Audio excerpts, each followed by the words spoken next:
徐一航怎么也不会想到，就因为自己身上的这身衣服，却差点惹来了杀身之祸。而这伙国军要去执行紧急任务，没有功夫陪他们在这瞎闹，便想快速了结了他们。团长，带着也是累赘，砍了算了。等等，你们不能杀我姐姐，姐姐是鹤岭徐一航，你们看她的剑就知道了，鸣笛剑。徐家姐妹在承德是人们眼里的英雄，可到了前线上就没人认识了，甚至还把他们当成了敌人的奸细。团长，这两人身手太好了，万一是日本特务，留着他们风险太大，砍了吧！这话可吓到了徐家姐妹，可这个队长还是比较怜香惜玉，命令手下先绑了再说。就这样，徐家姐妹被迫跟着来到鬼子的根据地，他们的任务就是摸进敌人的后方，端掉这伙战斗力超强的鬼子。随着岗哨被除掉的同时，所有人也来到正在熟睡的鬼子面前。大队长举刀的同时，所有人也砍了下去。没有防备的鬼子就像是白菜一样被人乱刀砍死，番茄酱都飞起来了。但这也惊醒了其他鬼子，两方开始了近距离的对战。而看守徐家姐妹的兄弟早已按耐不住了，他们也想为抗日做出点贡献，可他们有任务在身。这时的一航示意妹妹想办法解开绳子，妹妹也心领神会。趁他们看热闹的时候，二航把剑踢倒，成功拿到一支箭。看守的小兵看到自己的兄弟快顶不住，便想上去支援。另一个看到徐家姐妹的现状，也认为可以上去。这两个反正也跑不了，就这样，两个没见过世面的小兵放着徐家姐妹不管上了战场。没有了看守的约束，二航的动作也快了起来。而小鬼子这里也来了支援，他们的出现让这伙大刀队有点招架不住了。这时徐一航的鸣笛剑出现了。姑娘，得策了！有了徐一航的加入，大队长也甩开了膀子。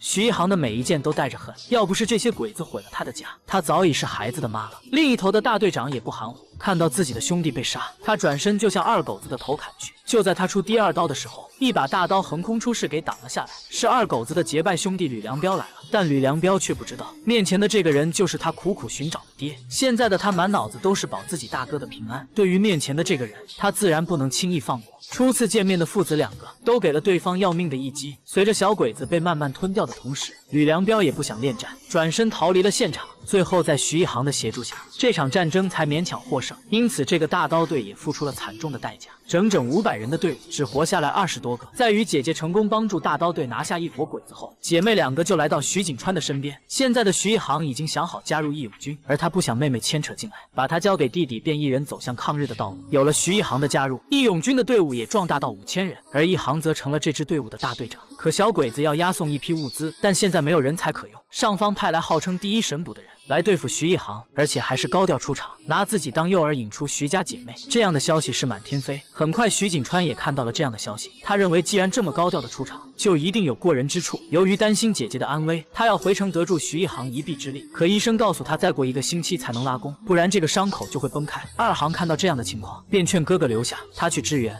你去了帮不上忙。姐姐每次遇到危险，就只想着往前冲，不会保护自己。要是有我在的话，我可以提醒她一点。听到二航的话，徐景川也只能让他前去。就这样，二航带领2个荣家的手下赶往承德，但没想到在路上却遭到了埋伏，跟随的2个人都被打了下来，他也没能逃过这一劫。你伤在哪儿了？啊！二小姐，别管我，快跑啊！一起走！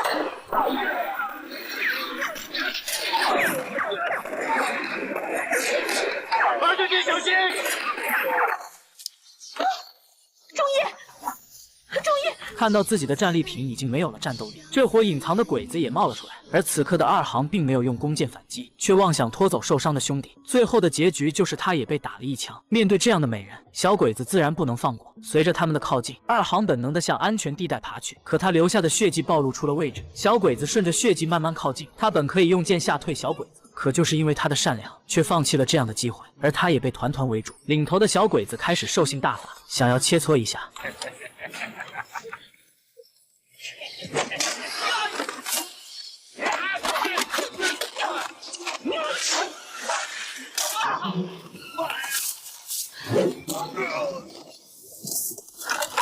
虽然二行做出了反抗，身边的几个人都被他给撂倒，但鬼子是越战越勇，他们想尽快的拿下这个美人。最后的结局就是二行体力透支，被按倒在地，而他将面临从没有过的凌辱。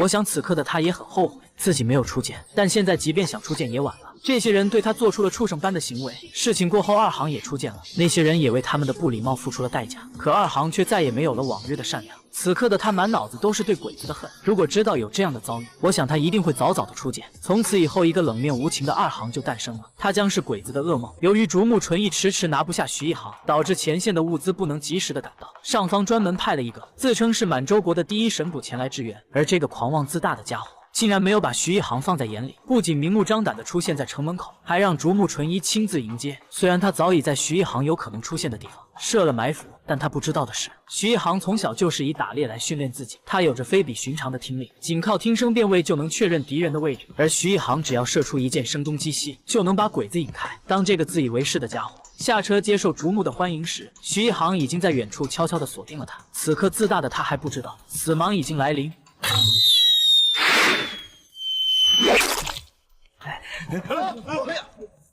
这个自认为可以轻松搞定徐一行的人，还没有活到1级就领了盒饭，而这个清水23才是真正的对手。清水按照徐一行撤退的路线追到了一个教堂里，就在他进来的那一刻，就注定这是一场生死之战。随着大门的关闭，清水也做出了回应，但这很显然只是浪费几颗子弹罢了。枪声停下的那一刻，徐一行缓缓地出现在清水的面前，大战一触即发。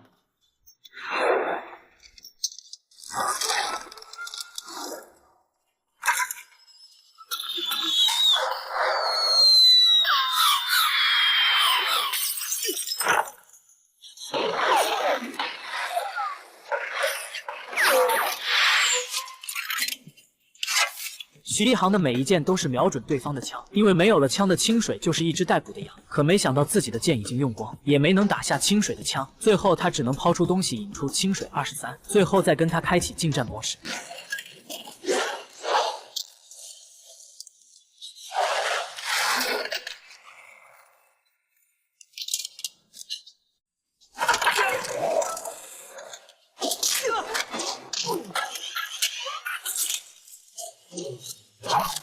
没有枪的清水果然不堪一击，徐一行只是一把弓就给锁得死死的，最后再起身旋转一脚踢飞。就这样一个强有力的对手就被轻松拿捏。而在这同时，被小鬼子洗礼过的二行也赶到了承德，路上还出现了小迷弟，他的哥哥就是被鬼子害死的。现在他唯一的事情就是为徐家姐妹做更多的剑，来报哥哥的仇。但现在的二行已经黑化，看到所有的异性都露出凶狠的目光，但看在对方没有恶意，还是接下了小男孩的剑。在二行离开前，小男孩提醒他，现在的城门口有很多鬼子，你的姐姐正在和鬼子决战。二行没有理会，只是无助的往前走着。在另一边，徐一行和清水的决斗已经到了一边倒的形势，徐一行轻松吊打清水23。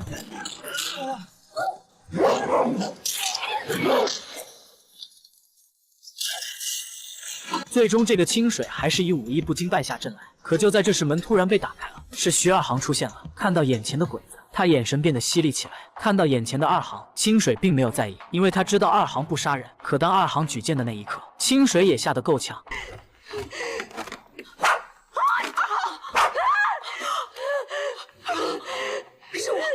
是我，我是姐姐，少帮他们。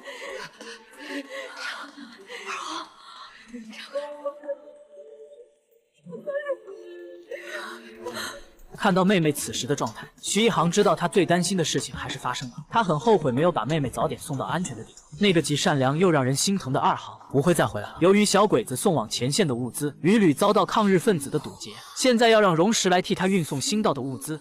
既然如此，将军让自己的手下化妆成平民商队不就行了？我的手下也不懂江湖上的黑话暗语，现教也来不及，说几句就露馅儿。其实荣石很想接下这个任务，这样城外的义勇军想得到这批物资就更轻松了。但他为了能够全身而退，荣石表示，如果这批物资真的被劫，那么他没法向竹木交代，甚至还会引起你的怀疑，是不是我勾结义勇军拿下了这批物资？竹木为了能够得到荣石的帮助，表示自己会派人跟着，这样所有的责任都由我方承担，你只需要领路就行。听到竹木纯一这么说，荣石勉强答应了下来，因为这就是荣石想要的，而且他还提议这次会把弟弟妹妹送出去，以免跟关东军发生冲突。但自己的妹妹并不知情，由于小鬼子曾经对荣一动过刑，只要看到小鬼子就恨不得一枪给打了。现在竹木纯一竟然到自己的咖啡店，这还能让他活着出去？把枪给我。大小姐，请你把枪放下。从我的咖啡馆滚出去！荣一的过激行为并没有让竹木动怒，他还要利用荣石来完成自己的计划，而荣石也是一样。现在的竹木不能死，他要是死了，接替他的人不能体会到自己的价值，这样一来，荣家在承德就失去了存在的意义。虽然竹木咽下了这口气，但他成功让荣石接下了他所谓的连环计划。他把所有陪同荣家运送物资的人集合起来，下达了一个死命令：你们要死死盯住榕树、荣义、何逸轩，一旦发现荣家人有问题，立刻将他们3个人扣为人质。竹木已经做好了一切准备，他甚至以为自己可以掌控全局，但他不知道，此时的荣石在和徐一豪正在制定劫杀计划。可由于鬼子对这次的物资非常看重，派来护送的人足足是荣石的2倍，这样会对他们的计划产生一定的影响。就在大家都在犯难之际，潜伏在竹木身边的人出现了。来人表示，这次的押送他们也在其中。现在的局势正好来了个大反转。太好了，坐。如果那个神枪手再不跟着，那么这批物资就相当于是探囊取物。他应该不会跟着。首先，我们没有接到听他指挥的命令；其次，我张长武和日军小队长、小队副的首要任务是盯着荣义、荣树和鲁宜轩。一旦荣家商队出了问题，要我们马上拿他们当人质。听到男人的解释，荣石不得不怀疑，这个清水一定会在一个更重要的位置上。明修栈道，暗度陈仓。清水的目标是我们，他一定会带一支没有辎重的辎重队来引我们上钩。而这个清水到底会在哪个位置出现，这就是个难题了。这时的徐一航突然想到，连环马。清水真正的目的不是保护这批物资，因为物资和整整5000人的队伍来，物资就显得微不足道了。他要在义勇军出现的时候，在背后狠狠地来上一击。如果护送商队的讨日军不是你们，那这个计划就无懈可击了。摸清了清水的套路，就不再那么紧张了，因为他们会让清水付出惨重的代价。而这个清水也在研究他的部署，那牛哄哄的表情，可以说把自己放到神一样的位置上。但他不知道，这次的会战会让他终身难忘。一个女人如果不想再柔弱了，再善良了，那她将是所有男人的噩梦。这是徐二航被小鬼子欺负完的黑化时刻，他剪下自己那漂亮的秀发，让那个善良的二航从此灰飞烟灭。从这一刻起，他要拿回自己的尊严，让那些小鬼子尝尝什么才是真正的二航。就连姐姐看到此刻的妹妹，都感到一丝丝的害怕，而更多的是心疼这个妹妹。她不敢想象那个善良的二航真的回不来了。很快，他们和鬼子就要有一场生死之战，由荣家二少爷领队押送鬼子的一批物资要从他们这里经过，而这些物资已经在荣石的计划里。他要在不被竹木怀疑的情况下，联合徐家姐妹拿下他，而竹木也好像心有成竹的样子。他们真正的较量就从这一刻开始。在荣石的计划里，徐一航带人埋伏在此，但他们不是打掉下面的物资队伍，而是将后面的护送队打掉。至于物资的队伍，就由榕树解决。他们通过徐一航的领域后，便以休息为由让队伍停下。随行的鬼子自然不能同意，但有着高衙内称号的榕树不可能惯着他。洪家的弟兄们，大家停下来歇着，让日本人自己走。弟兄们，都停下来休息休息。看到荣家人都下马休息，他们也只能被迫停下，而这里将会是他们的葬身之地。容易按照计划给荣家兄弟拍照，这样就把自己的人都凑到了一起，然后再由这个内应在鬼子身边添油加醋。谁啊？要我说，咱们跟荣家人不能出矛盾，否则这一路上就不好弄了。关系已经讲了，那得看怎么搞了。常武啊，去跟二帅说一声，让他也给咱们兄弟们拍一张照片啊。演戏必须得全套。男人来到榕树这里假装的说和，实际他们在算计怎么拿下这伙鬼子。只要他们一集中过来，你们的人就挡住他们的视线，我们就可以取枪了。让他们过来吧。小鬼子看到都到这份上，本想上前拍照，可他突然变卦了。不行，这照片不能拍。为什么呀？他们这么多人集中到了一起，万一荣家的人有问题怎么办？这个鬼子还挺有想法。内应开始忽悠，说了很多利与弊的话，可这个鬼子愣是不开窍，他只能另想其他办法。内应告诉榕树，这伙鬼子死活不动，那你就上去打他，剩下的我来安排。榕树也心领神会，推开内应，走到鬼子面前，一个大逼斗给鬼子都干懵了。为什么打人？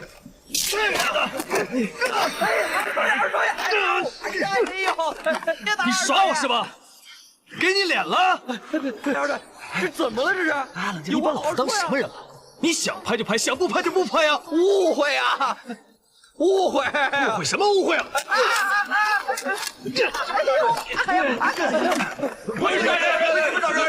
想一起上是吧？兄弟们，抄家伙！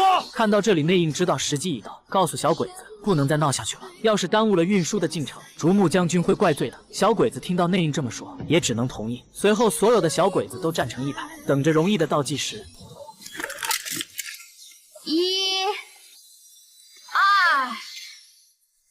3。话音一落，一排机枪对着小鬼子就是一顿突突。这种场面让我想起了那些手无寸铁的老百姓，也有过同样的遭遇。但这次我是无比的痛快，这是对鬼子的审判，也是时候让他们也尝尝任人宰割的滋味。就这样，整整200人的鬼子被榕树一伙人轻松拿捏，而这才是榕石的第一步。接下来的战斗才是整个计划里的最重要环节。面对鬼子缓缓而来的大部队，二行没有了以前的善良，他现在唯一的想法就是把眼前的鬼子全部除掉。随着他叠5箭的发射，鬼子的汽车被迫停下，紧接着一些鬼子兵开始下车反击，而我军的机枪手在这个时候给对方强有力的压制，但这些都被隐藏在暗处的清水看得清清楚楚。一旁的随从着急了，再这么打下去就得被全灭了，得给埋伏在远处的武大发信号了。可这个清水认为这是一个值得学习的机会，他想看看上次被偷袭，对方没有一人受伤，而他们却全军覆灭，这样的操作究竟是怎么完成的？而给到他答案的就是小鬼子受不了机枪的扫射，全都转移到另一面，而他们的背后，我军早已等候，每个人一个目标。很快，这些小鬼子就承受不住，又转到另一头。这时，我军的机枪手又出现了。就这样，在2班倒的状态下，小鬼子的第一批人就被全部消灭。紧接着就是第2波，这些鬼子是潜伏的机枪手，他们没有目标的扫射，目的就是想用火力来压制我军。这时的义勇军也做出了反应，每个人都像是被打到一样哀嚎着。声音停止以后，小鬼子就开始下车查看，而他们也只不过是又走了前面人的路。随着2行叠5箭的穿透，所有人一起招呼。面对这强有力的进攻，小鬼子瞬间倒成一片。看到这里，这个清水还是没有发出信号。一旁的副官看不下去，刚想掏出信号枪，没想到却被自己的人一刀要命。你是真狠呐！就是想看看结局，竟然把手下都杀了。而他看到的就是，在我军的强配合之下，这些鬼子全被消灭，义勇军没有一人伤亡。而他也终于发出了进攻信号，可他忘了徐家姐妹的见识有多深。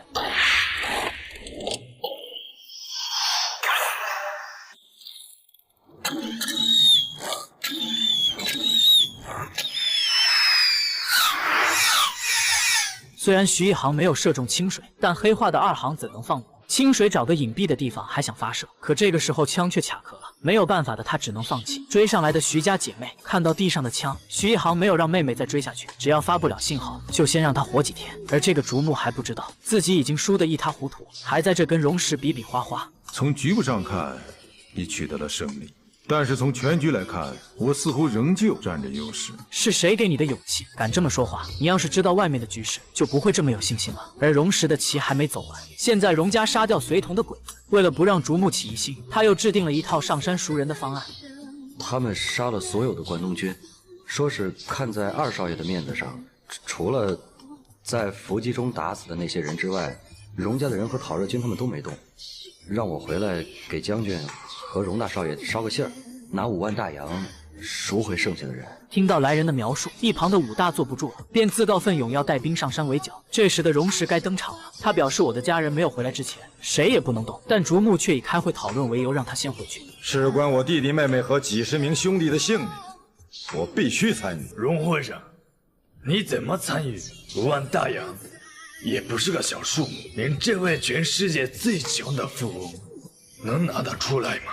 荣石为了衬托一下这个武大，把矛头指向了竹木。这笔钱不能只有荣家出，你们的伪军还在他们手里。荣会长，我们关东军还没有出钱赎人的先例啊。荣石早就知道竹木不会拿这笔钱，为了能更好的演好这场戏，他表示自己可以全出，但有个条件，人没有回来之前，你们一定不能上山围剿，否则我保证会让很多人陪着一起死。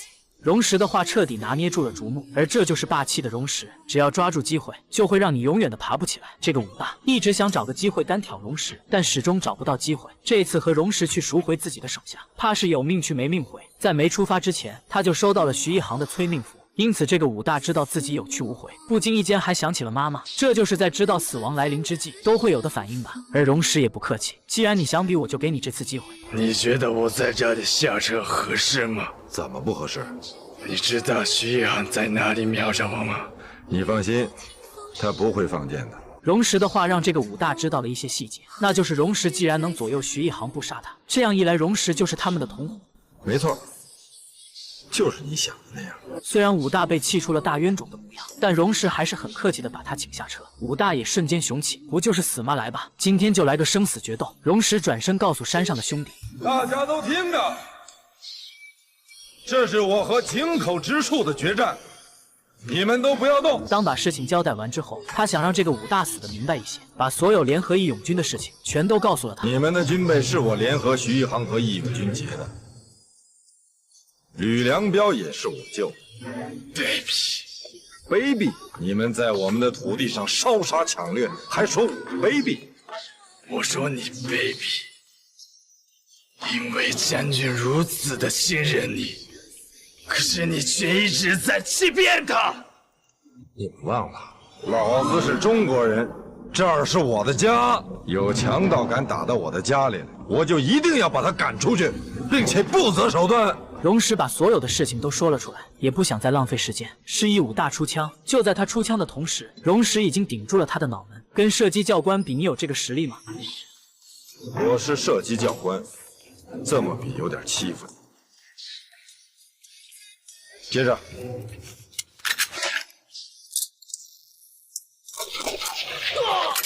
打伤武大手臂的同时，枪声也传到了听力了得的竹木和清水的耳朵里。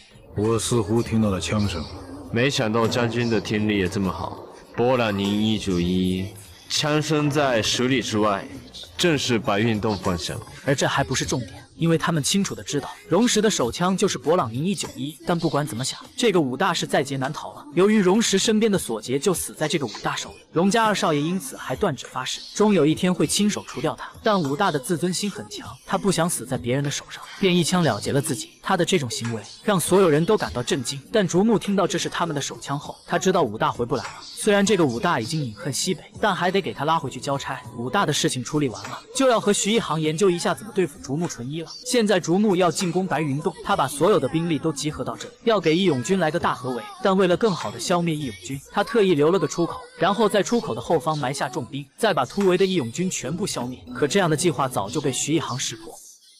竹木是一个作战经验十分丰富的军官，他一定会留条后路让我们逃走，所以他一定会在西山口外的树林里布下伏笔。张贺已经带一支队伍埋伏在那儿，占据有利位置，只要他们一来，定会被我们一举歼灭。现在的竹木还天真的认为自己的计划天衣无缝，直到枪声响起才意识到自己的愚蠢。将军，义勇军在西山口树林里设下了埋伏，我们还没进入伏击圈就被他们伏击了。他们有多少人？看不清楚。可就在所有事情都在按照我方的计划前进时，这个武大突然清醒了过来。他之前的那一枪并没有真的把自己打死。荣石见状赶紧上前补枪，但这已经晚了。武大开车直奔自己的大本营。这时的徐家姐妹开始追击，可她们毕竟是2条腿，怎么能追上4个轮的汽车？就这样，武大成功回到了竹木身边，但由于他的腮帮子被打穿，说不出荣石是共党的信息，最后只能让他在纸上写下想说的话。这时的徐家姐妹也赶到了这里，看到眼前的这个武大，徐一航想起了爷爷被害的场面，那是刻骨铭心的恨，他们把所有的恨都集中在剑上。而这个恶贯满盈的小鬼子将要接受徐家姐妹的审判，看到自己的人在自己的地盘被杀，这让清水23有点上头，立马追了出去。但徐家姐妹并没有给他决斗的机会，看到消失的徐家姐妹，清水也只好放弃。而回来的徐一航告诉荣石，人是杀了，但你回不去了，因为那个武大在纸上写了一些字，虽然不知道写了什么，但不难想象那字一定和荣石有关。但荣石觉得在那种紧急的情况下，而且还是左手写字，他暴露的可能性不大，所以他要搏一下，不然攻打承德的计划就会落空。而竹木看到本子上的字，却放弃了对白云洞的进攻。将军明智，是什么让将军想通了？连我们事先在西山口树林的伏兵都被他们预料到，这场战斗我们没有10成的把握。竹木纯一的撤军，不单单是义勇军打掉他的伏兵，更多的是本子上武大留下的信息。而他在怀疑的人，现在开着车已经到了。竹木很不解，荣氏竟然还有胆量回来，从这一刻起才是真正的较量。你怎么这么久才回来？哦，跟他们一起吃了顿饭，喝了点酒。跟谁喝的？徐一航，还有白云洞的风大当家的。喝了一半，井口中佐就被人家发现了。徐一航和徐二航一起出来追井口中佐，我就赶紧回来了。他们跟你说了些什么？他们当然希望我能入他们的伙。那你怎么说的？我只能说，我考虑考虑。荣石的话让竹木有些头疼，因为本子上只有荣石2个字，他不能就此判定荣石就是内奸。但为了以后的工作，还是想炸一下荣石。荣会长，是你联合了徐一航杀了井口。将军，您这话什么意思？如果是我出手，井口中佐还能跑这么远吗？此刻的竹木没有任何证据能够证明荣石是共党，只能暂时放弃对荣石的怀疑。一起回去吧。虽然荣石回到了承德，但他在竹木的心里已经不再清白。虽然武大在本子上只写下荣石2个字，但在那种情况下，为什么会写荣石？这就是个谜了。可让他们更迷惑的是，如果荣石是共党，武大根本不可能回来。是啊，这个问题我也想不通。就这样，2个自认为聪明绝顶的人被荣石打得迷迷糊糊。可接下来出现的是让荣石承受从来没有过的危机。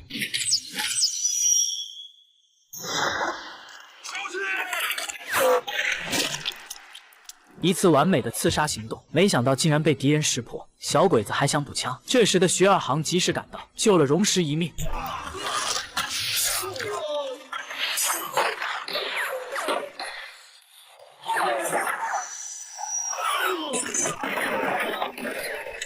有了徐二航的加入，局势就不那么紧张了。但现在荣石身受重伤，必须立即撤离。你快带他走，我挡住他们。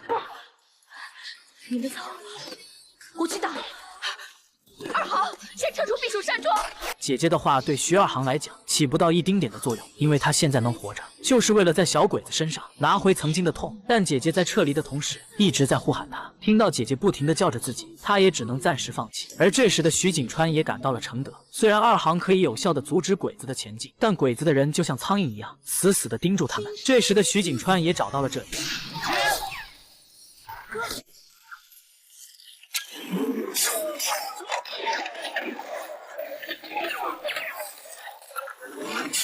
有了徐景川的加入，带走受伤的荣石就轻松多了。2航来阻击敌人进攻，徐景川带人撤离。可在这紧要的关头，前线撤下来的伪军吕良彪也到了。他示意手下停下，然后把车停在能看到的地方，等待猎物的到来。然后他在暗处给对方要命的一击。可就在他准备动手的时候，想起了义勇军对他说的话：荣石不是在害你，他是在帮你。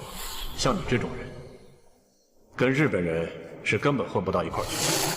吕良彪也清楚地知道面前的这些人是怎么对待他的，所以他没有痛下杀手。徐一航是成功逃脱了，可徐2航就不好过了。现在所有的鬼子把目标全都放在他一人身上，这让2航有些吃不消。虽然他一直在射杀鬼子，可最后还是没能逃过清水23的这一枪。躲在暗处的荣家2少爷看到这里，也开始对鬼子进行反击。而吕良彪也是受过徐2航的救命之恩，他不能就这么看着，便伪装成路人救下徐2航。小鬼子完全不知道这些，还在向2航靠近。吕良彪见时机已到，开始对鬼子进行阻击，但2航已经杀红了眼，竟然给他一剑。可吕良彪并不在意，因为从徐2航救他的那天起，吕良彪就已经爱上了他，他要不惜一切代价救出徐2航。有了吕良彪的支援，再加上荣家2少爷，徐2航可以说是如虎添翼。很快小鬼子就被团灭，只剩下了这个清水23。就这样，吕良彪轻松救走徐2航，荣树则在高处进行掩护。可清水并没有给他这个机会。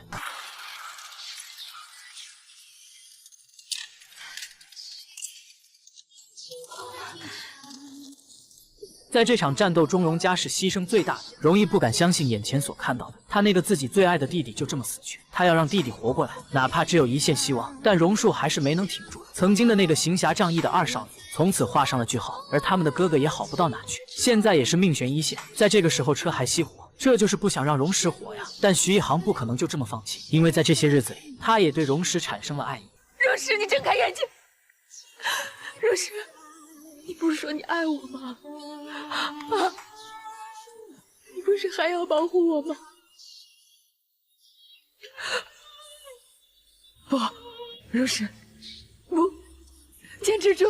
荣氏何尝不想活过来？能得到徐一航的爱，是他做梦都想的事。但这样的爱来得太迟了。荣氏为抗日做出的贡献，不仅仅只是为了承德的百姓，他的最终目的是把敌人赶出中国。但在徐一航这里是他的爱人，他曾经失去过最爱的人，本以为自己不再有爱，可荣石的出现让他重新燃起了爱情的种子。所以他不能放弃这次的爱，他要把荣石救回来，哪怕只有一点点的希望。到底是谁把你变成这样？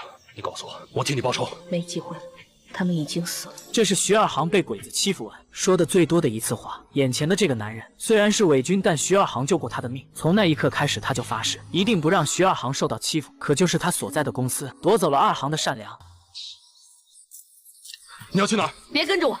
如果下次见到你还是汉奸的话，我一定会亲手杀了你。徐二航的话不得不让吕良彪回去反思一下，你可是杀了他全家的人，现在不杀你，是你对徐家有过愧疚，并且还出手相救过，所以才能活到现在。但这次与鬼子对抗，也让竹木对他产生了怀疑。小鬼子对这次的会战进行了复盘，救走徐一航的人只有2个人有这个本事，一个是荣石，另一个就是吕良彪。他们要把人都带回来审问一遍。可荣石的现状不可能出现，因为在救走徐一航的同时，他挡下了那颗要命的子弹。现在一航要想尽一切办法救活他，他不能再失去这个爱自己的人。由于徐一航的血是万能的，即便是吸干自己的血也在所不惜。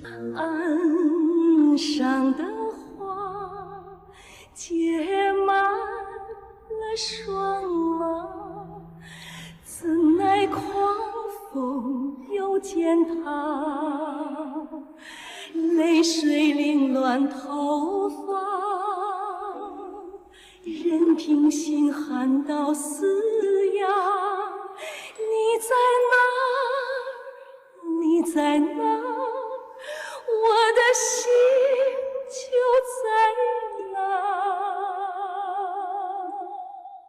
最后，徐一航用自己一半的血，终于唤醒了荣石。2个人的爱情从这一刻就已经升华了。可此时的荣石还不知道自己的弟弟在会战中不幸身亡，而且还有鬼子要对他进行审问。现在的荣家已经千疮百孔，荣一本就想上门找日本人清算，现在却送上了门。那他这个大小姐不做出点动作，怎能让弟弟安息？可就在他出枪的那一刻，所有人都在极力的安抚，因为一旦开枪，那就等于和日本人开战。现在的荣石他们不知道是什么情况，所以还是不要过早的和日本人撕破脸。荣一也感觉到了这里的利害关系，放弃了这次的冲动。可回来的伪军把事情向竹木做完汇报，这可惹怒了他。竹木命令一支强有力的武装队伍前去，并且表示如果有人反抗，可以适当的杀几个来震慑一下局面。可现在的荣一本就没有从悲伤中走出来，小鬼子这么一闹，荣一瞬间上头，带领荣家所有手下要和小鬼子来个鱼死网破。双方剑拔弩张，一触即发。但荣一的对抗不仅只有身后的兄弟们，徐景川也悄悄地出现在鬼子的后方。这是小鬼子和荣家清算的时刻，因为在徐一航刺杀竹木的时候，本可以被生擒，但出现了2个人，不仅救走了徐一航，还让他们的计划全部落空。这次要大张旗鼓的来，就是想请荣石回去调查。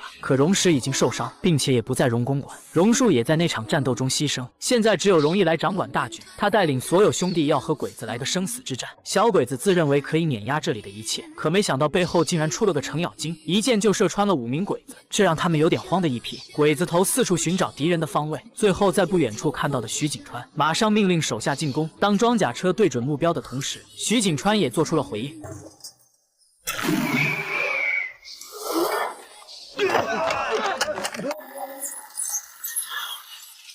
虽然这一炸把鬼子吓得够呛，但要想请荣氏回去，就得打一场硬仗。可竹木下的命令是可以杀人，但不能大动干戈。在这样尴尬的点上，就得请示一下竹木了。而这个任务就得伪军去办了，可他哪敢出去啊？徐景川一箭就能送他归西，可在鬼子头的淫威之下，也不得不去。等他把在荣家的情报一说，一旁的清水23又来了精神。谁？也不知道是哪个徐啊？徐锦川。哦对，我就是回来汇报的。我们当时跟荣家已经僵持了，不知道该不该动手。徐锦川就偷袭了。听到江燕的汇报，清水立马想会会这个老对手，可竹木却叫住了他。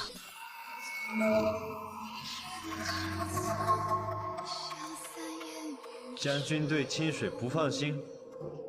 竹木知道清水的实力，之前就是他的狂妄放走了徐一航，这次他要拿出杀手锏，必须把徐景川拿捏住。转眼间，清水就来到了荣家，可随他一起来的还有徐景川在香港的未婚妻，这是徐景川万万想不到的，而且这也是他的软肋。徐景川，我说过，我知道你的软肋在哪儿。如果他死了，你可以原谅你自己的话，就不要出来。锦川，你不要出来，千万不要出来啊！我也劝你别出来，眼睁睁看着我杀死他，完成一次你的自我蜕变，这样你就没有弱点了，你就是我的对手了。清水的话彻底击垮了徐锦川，他不能看着心爱的人为他而死，只能现身出来。而到了这个时候，那就得交出武器。徐锦川并没有屌他，清水见状立马夺过他手里的弓，因为他也怕徐锦川的剑。虽然清水很自大，但徐锦川的剑不得不防。而这才只是小鬼子的第一步，下一个就是这个吕良彪。虽然他是伪军，但在徐一航被救那天，他也是竹木的怀疑对象。可清水23又过来装13。听说你经常殴打关东军的军官，我和他们不一样。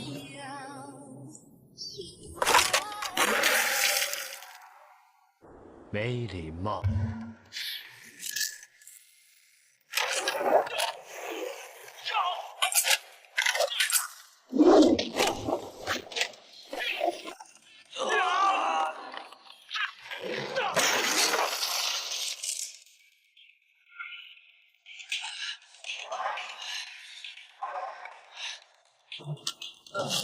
清水终于为他的嚣张买了单。虽然吕良彪现在是伪军，但要想挑战他的尊严，那就是这个下场。可这次的决斗让清水记上心头。刚回到营部的吕良彪就接到竹木的命令，让他立即赶往司令部。你回去告诉竹木纯一，说老子没空。虽然吕良彪很硬气，但这个江燕和他是平级，自然看不惯吕良彪对他的态度，便让他自己去跟竹木解释。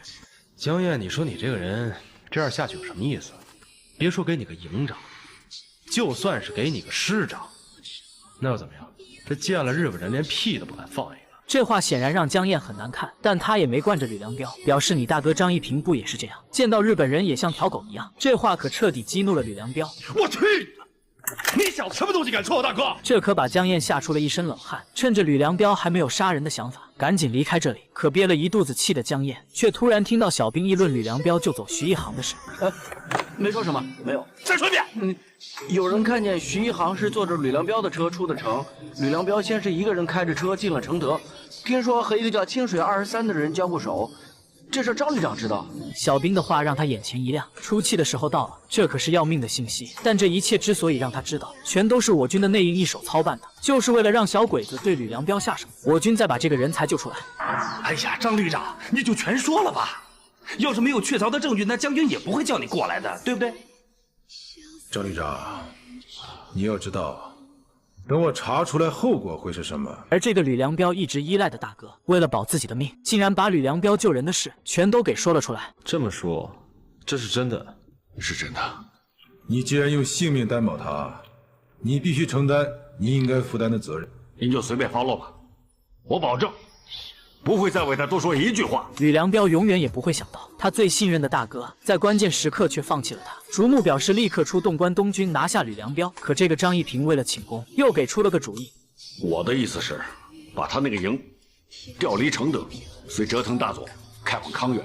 我呢，以给他放假去长春探他母亲为由，把他留在这里，让承德的警备军把他抓来。我觉得这样比较稳妥。竹木对张一平的建议很满意，这样一来就可以不用武力就能拿下吕良彪。回来的张一平就开始对吕良彪实施抓捕，而吕良彪也察觉到了异样，但他还是放下了戒心，因为这里毕竟是自己的地盘。可到了张一平的办公室，门前的警卫让他起了疑，因为平时根本就没有。他知道这是个鸿门宴，可他并没有离开，因为他也想知道是为了什么这么大动干戈。看到吕良彪的出现，张一平还是以大哥的身份和他套近乎，这也是保命的一种。他不能肯定吕良彪会不会对他动手。梁彪，万一你这关没躲过去，我会把你娘当我亲娘一样善待。把枪交了吧。大哥，我说过，如果你让我死，我眼睛眨都不眨一下。这就是重情义的吕良彪，也是我军最看重的，所以才透露出他救走徐一航的事。看来我只好到长春那边去拜访一下你母亲了。这是吕良彪第2次被害入狱，清水对他用什么酷刑都能挺住，唯独涉及到家人，他可以用生命来换。我还以为你没有软肋呢。这就是狡猾的清水，这样的招数百试不爽。本以为从此可以孑然一身的吕良标，为了母亲的安全还得为鬼子卖命，但这次的妥协竟让他杀了亲生父亲。这个我们后面再讲。在另一边的荣实知道弟弟死后，集齐所有荣家的兄弟来送荣树最后一程，可在他的内心是无比的愧疚。荣实认为都是自己没有照顾好他，他想让弟弟回来，让这个哥哥做到应有的责任。你回来，你回来，回来呀，荣树！你回来！虽然荣树死了，但他和竹木的对抗还没有死。荣实的出现早已被竹木的线人盯得死死的。只要荣实来祭拜自己的弟弟，就会有大批鬼子前来拿下他。可就在这个二狗子想回去报信的时候，在他的身边突然划过一个东西，这可给二狗子吓坏了。本以为这是徐家姐妹的剑，但身体上又没有窟窿，他天真的认为这有可能是身边的草，便把心放了下来。可当他刚要起步，眼前突然一亮，这可是真的徐二行。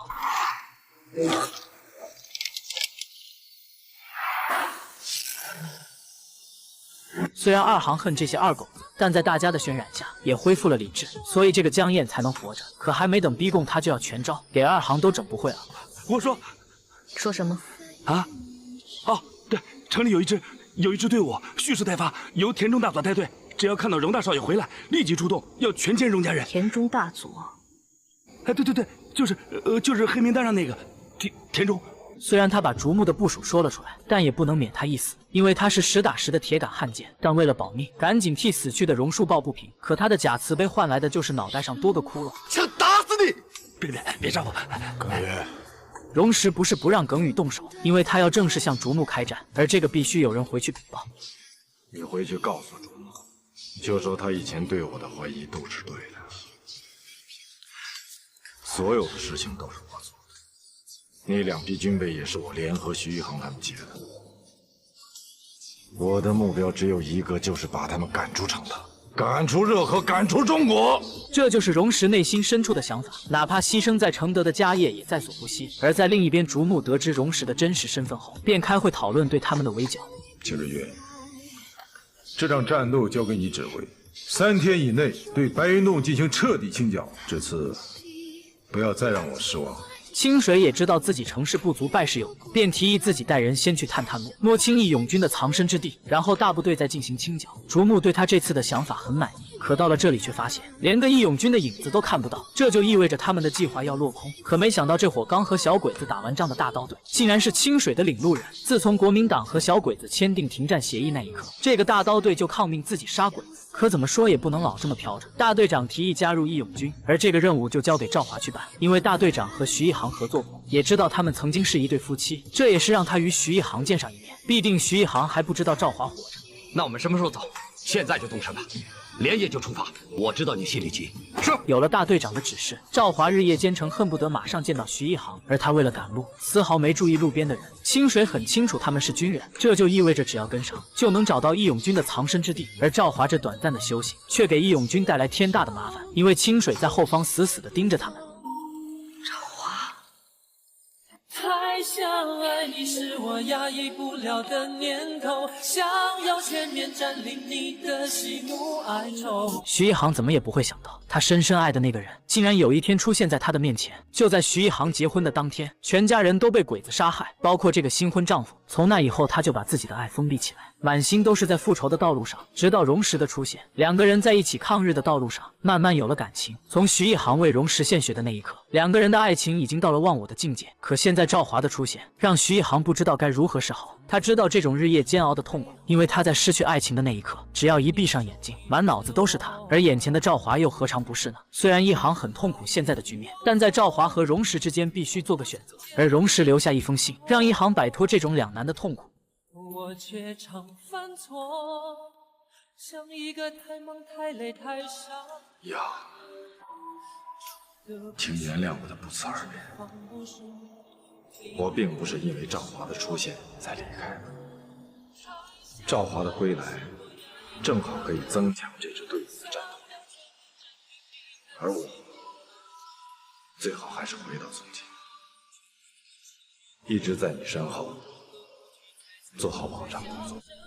虽然荣石在心里表明了自己的态度，但一航在内心深处已经有了答案。自从他接受荣石的那一刻，就将他视为最爱的人。可他们这种短暂的爱，一航还是没有追回来。他们之间的爱情就暂时的搁浅在一边。现在最要命的是，这个清水23已经知道义勇军的藏身之地，他命令身边的江燕要不惜一切代价把信息带回去，让大部队前来围剿。很快，敌人的队伍向义勇军的方向赶来，而赶回承德的荣石察觉到了这批出动的鬼子就是要去围剿义勇军，便让妹妹回来报信。义勇军分了不敢单个快速撤离，而这个一直在远处观察的小鬼子也没有了之前的自大，留下记号让自己的队伍停止进攻，理由就是怕遭到埋伏。而徐一航整理好队伍，就开始寻找荣石。他知道这样做会伤了身边的男人，但荣石为他付出了太多，这份爱一定要找回来。而他身边这个曾经的爱人也做出了选择。赵华从一开始就不敢面对一航，因为在徐家被灭门的当天，他已经是个死人了。现在的出现已经很尴尬了，他要放弃爱，选择自己现在的生活，这样就可以一心一意的打鬼子，而且把一航交给荣石，他也放心。可徐一航接下来的话，我是真不理解。赵华，我们不要过早的做决定好吗？这件事太突然了，我们都需要冷静面对。怎么地，你这是要脚踩两只船吗？荣石对你的爱还不够深吗？虽然赵华是你曾经最爱的人，可荣石为了你的幸福，自己在荒郊野外生活。现在的荣石比任何人都心痛，自己最好的兄弟为了掩护他牺牲，弟弟在与鬼子对抗时被清水杀掉，整个荣家也没了。现在的他除了妹妹什么都没有了。就是在这样的情况下，荣石还是坚持着自己的信念，他忍着伤口带来的剧痛，一步一步爬上山顶，目的就是想再看一下远方的承德。慌乱城市中，连风都不自由，热闹的街头就属我最寂寞，是爱的蛊惑让我有兴起探求的念头，有多爱我，够不够久，会不会走，藏在柔顺背承德，回来了。荣石的内心里始终有一个声音，那就是为了所有的同胞，他要回承德继续和竹木抗争。他找到地下共产党，想要加入他们，因为这样做才是最有意义的。而我党的大门早已经对他敞开。在另一边的竹木还不知道荣石回到承德，但他接到上级的指示，要对顽抗的敌人动用生化武器。这种情报我方自然能截获。荣石来到妹妹的咖啡馆，这里有太多的回忆。太想爱你是我压抑不了的折磨，能否请你不要选择闪躲。虽然满屋子都是打倒大汉奸荣石的字，但他对这些已经不在乎了，因为他已经是一名合格的共产党。从他拿起电话的那一刻，一场没有硝烟的战争正式拉开帷幕。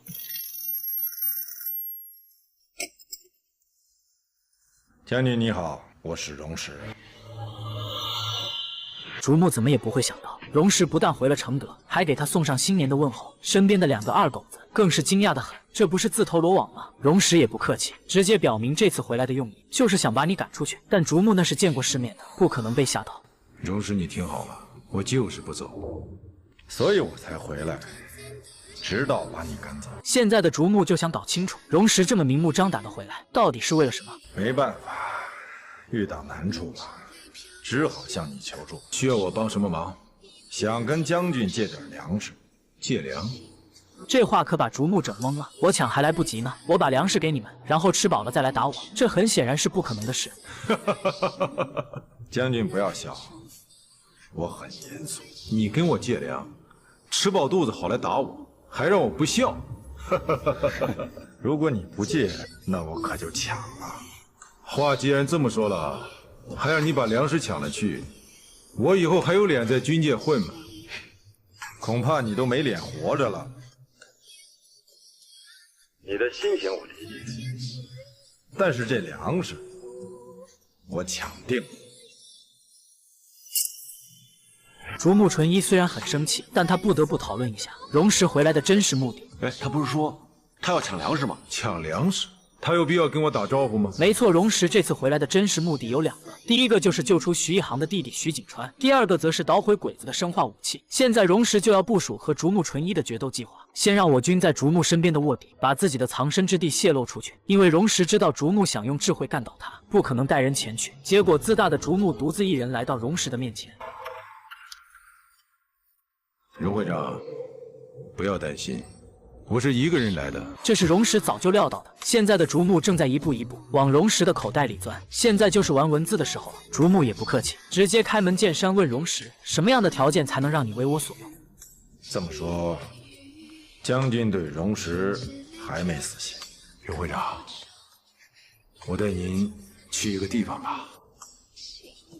竹木把荣石带到咖啡馆，告诉他这里依旧你做主，并且你的荣公馆也可以归还。不必了。南小街25号住着很舒服。竹木对荣石需不需要不重要，重要的是让荣石暂时离开南小街25号，然后他的马仔开始收集有用的情报。这很显然是徒劳，荣石的智商怎会想不到这一点？竹木知道时间差不多了，告诉荣石加入我阵营的大门，随时为你打开。荣石知道竹木的用意，就是想把他放在身边，更有效的知道荣石的计划。下属不明白，荣石能真心投靠他们吗？当然不会，他只不过想从我这里得到更重要的东西。而我也想知道他回承德的真实意图。竹木的脑袋还算灵光，很快荣石就请来竹木，答应入伙。而这怎么也得有个投名状啊！将军，荣某现在除了能为将军煮上杯咖啡，不知还有什么地方能为将军效力？情报工作，我想要清除共产党在热河的地下情报组织。那荣某需要些人手，这正合竹木的心意。回来就派这2个人去给荣石当差。竹木知道荣石不会相信他们，只要能拿到一丁点的信息，就能顺藤摸瓜找到荣石回来的真实目的。但他不知道的是，这2个可是荣石的人。在不久前，由于抗日队伍太分散，国军的大刀队要和义勇军结合一处，狠狠地给小鬼子上一课。有这样的队伍加入，徐一航带领众人迎接。可这样的会师情况被这个探子尽收眼底。可这样的消息还不是重点。在会完师的高兴之余，张红光想打听一下自己失散20多年的老婆和儿子，在外打仗这些年，只要走到新的地方，就不会忘记寻找。这是我年轻时候的照片，这是我老婆，这是我儿子。当男人接过相片时，突然想起当伪军的吕良标也有一张这样的照片。我那时候连大名都没有，就在他知道面前的这个人有可能就是吕良标的父亲。你以前是不是姓吕？对，我以前叫吕东。你知道我老婆儿子的下落？他就是吕良标，失散多年的父亲。这话一出，可把众人惊住了。没想到一直给小鬼子当狗的吕良标，竟然有一个顶天立地的抗日英雄。标，他叫吕良标。现在的徐一航面临着巨大的挑战，他不敢想象今后的日子拿什么样的态度对待面前的这个人。要知道，吕良标可是灭他满门的人，这种仇恨在一航的心里永远挥之不去。而他竟然要和仇人的父亲一起战斗，这简直就是一个天大的笑话。而一航只能拖着沉重的包袱离开，他想一个人静静。但吕良标的父亲了解情况后，来到一航的身边，直接就给跪下了。在他的心里，就是儿子犯错，都是这个老子的错。只要能让徐一航放下仇恨，自己可以拿命来抵。打死我吧，张科长！但这是吕良标、徐一航之间的事，一航自然不能让他来背这个锅。虽然一航很苦恼现在的局势，但经过这么长时间的磨练，他也学会了忍让。只要吕良标能一心一意的打鬼子，他可以放下仇恨，接纳他。你放心。如果他铁了心当汉奸，我就一枪毙了他。万一我毙不了他，你们替我一箭射死他。其实你们见过面，我们见过面，什么时候？那晚你们第一次夜袭日军营地的时候，你和他交过手。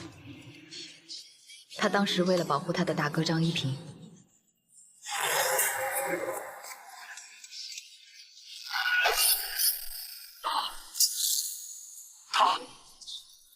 虽然男人知道了儿子到底是谁，但这一切被这个清水看到，那就不是什么好事。不久前，荣石为了能得到吕良标这个人才，开始了他的营救计划。首先还是这2个在竹木身边的内应，把要营救吕良标的信息透露出去，看竹木怎么接招。而竹木也想拿下一直让他头疼的义勇军，把吕良标拉到城门外处死，这样能让义勇军全都出现，然后再包抄。可这个执行任务的江燕却全然不知，他只知道现在的吕良标可以任由宰割。你瞪我？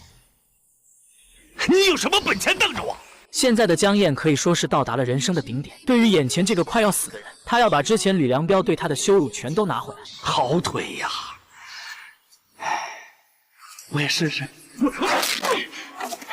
吕良彪怎么也不会想到，自己有一天会挨这个小人的打。可这还没有完，江燕拍了拍胳膊，因为曾经的吕良彪用他打过自己，现在就要还回去。就在他要动手时，一旁的人给拦下了，还好心告诫他：吕良彪好歹也是你的领导啊，何必呢？但这话并没有让江燕停手，反而对吕良彪的恨又增加了许多。随后对着吕良彪就是一肘子，但这样的操作对这个狂野的男人根本起不到任何作用。但这个江燕想起了脚上的血，这皮靴怎么样？前面都是钢板，我要是这脚踢下去，会不会砰就爆了？试试。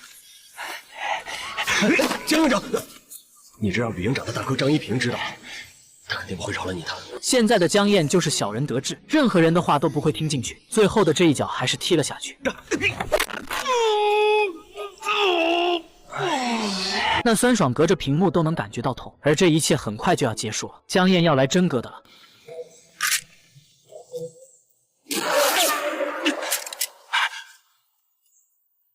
这个人不能杀，给我带回去。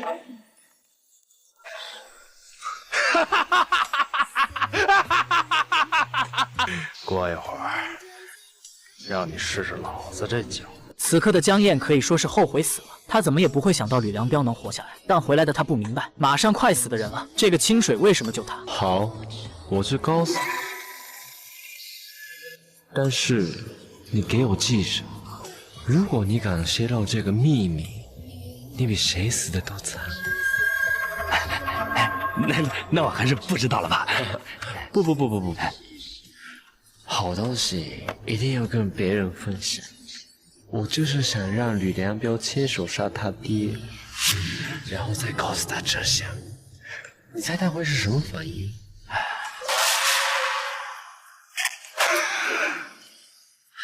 此刻的江燕不知道该用什么词来形容他了，有知道的评论区来搞定。但我知道的是，自从知道了清水的秘密后，整个人就精神恍惚，只要听到有人，就赶紧钻到床底下，生怕吕良彪来爆他的汁。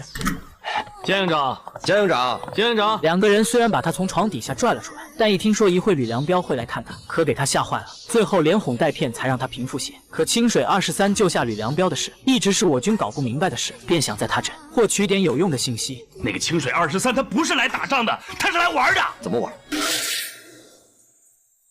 我要告诉你们，我就死了。虽然这两个人不知道他在怕什么，但还是把得到的信息告诉了荣石。虽然清水的真正目的没有拿到，但荣石知道这货没憋什么好屁。没错，清水不只是想让吕良彪亲手杀父，还要让徐景川也加入这次的战斗。理由很简单，就是在他的未婚夫和吕良彪的父亲选择一个人死。但受过家教的徐景川宁可和未婚妻一起割腕自尽，也不会让清水得逞。可他们却没能死成。现在就是徐景川做决定的时候了，而且清水还给他两个杀掉张红光的理由。第一，他是你仇人，等你回来我再告诉你。第二，你不是一直厌恶战争吗？中日如今的和平局面得之不易，可他在破坏和平。很显然，徐景川已经上了清水的套，但在这之前，徐景川提了个条件，那就是只答应帮清水杀掉10个人，然后自己带着姐姐和妹妹离开。虽然清水答应了他，但你跟小鬼子讲信用，恐怕你是脑袋秀到了。这是吕良彪，这个名字对徐景川来说就是个噩梦。姐姐结婚的当天，来参加婚礼的160人，经过吕良彪的洗礼，仅剩下2个。这样的仇恨怎能就此放过？他恨不得立刻杀了眼前的这个人。可现在的他们都是这个清水23的马仔，清水要完成一项特殊的任务，不可能让他们互相残杀。而这2位顶尖的人物之所以能听话，那是因为他们的亲人都被清水攥在手里。徐景川还好，只有一个未婚妻，吕良彪就不一样了，不仅母亲被控制，在没出发之前，就连自己的结拜大哥也和鬼子穿一条裤子，仗着吕良彪一直对他唯命是从，竟让他去杀自己的亲爹。可这吕良彪根本就不知道，为了能让这次任务顺利完成，吕良彪亲手包的粽子出现在了他爹的面前。来人表示这是吕良彪的认亲信物，而且会面地点也说了出来，但只能他一个人去，怕义勇军把吕良彪给办了。但这一切都被徐一航给看穿了。粽子有可能是吕良彪包的，可这里边肯定有文章。去可以，我和2航陪着你一块儿去。可他说过只让我一个人去。这就是人要想死拦都拦不住，但徐一航还是坚持己见，张红光也没有办法，只能同意。而在另一边的清水开始部署计划，先由吕良彪引张红光出来，再由徐景川一箭射杀。如果徐家姐妹参与进来，阻止这场会面也没关系，只要吕良彪不动，张红光还会回来。他还会回来？会？为什么？他死了之后再告诉你。这可是杀人诛心呢。吕良彪到现在还不知道，他即将亲手杀了自己的亲爹。但这样的计划让徐景川起了疑心。我们两个都被安排好了，那你这个主事的干什么？万一你们两个失手，我再上。徐景川认为他的真实目的应该是自己的姐姐，便告诉清水，行动前必须在500米之外观战，不然这次的任务就取消。清水为了看到儿子杀父的名场面，只能同意。而在另一边，荣石也赶到现场。他虽然不知道清水的真实用意，但自己的出现怎么也能给他增加点麻烦。另一边的张红光在徐家姐妹的陪同下，早已在此等候。张红光每时每刻都想尽快的看到吕良彪，而荣石则摸到清水的身后，在关键的时候给他一击。现在就是关键的时刻了。吕良彪的出现让张红光特别的兴奋，但同时也让徐家姐妹疑惑。没想到吕良彪真的来了，张红光迫不及待的想上去认亲，可被徐一航拦了下来。他认为这里边一定有诈，他还能给他老子设伏，防止意外。如果吕良彪知道你是他老子，那一定不会设伏。可现在掌控一切的是清水23，吕良彪就是个杀人的机器，就等着你出现呢。而这个想见娃的父亲已经没有了耐心，不顾徐一航的劝告，兴奋地向吕良彪那里赶去。他这种鲁莽的行为引起所有人的高度重视。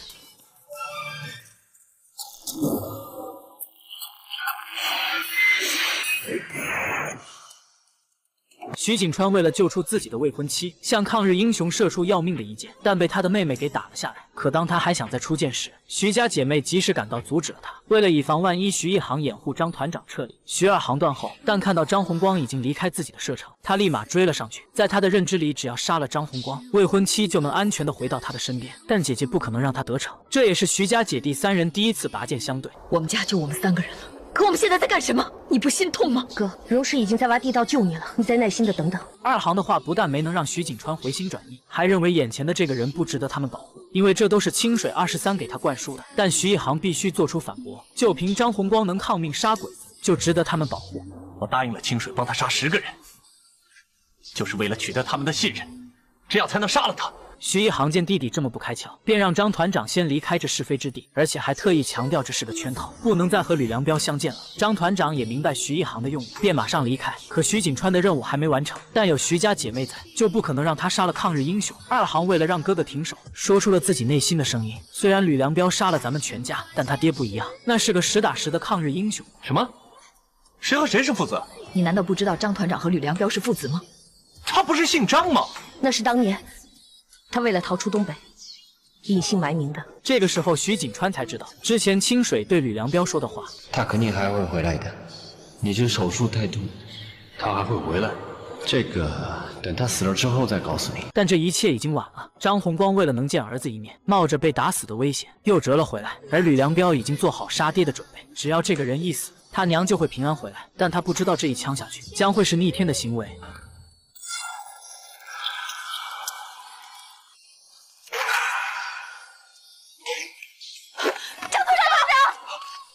可这一枪他还是开了。就这样，一位铁骨铮铮的汉子，在鬼子的计谋中死在了自己儿子的手上。吕良彪开完枪也做出了剧烈的反应，可能是父子连心吧，那种痛让他难以忍受。但不管怎么痛，张红光已经在这一刻画上了句号。事情过后，徐景川追上吕良彪，想告诉他刚刚杀的人是谁。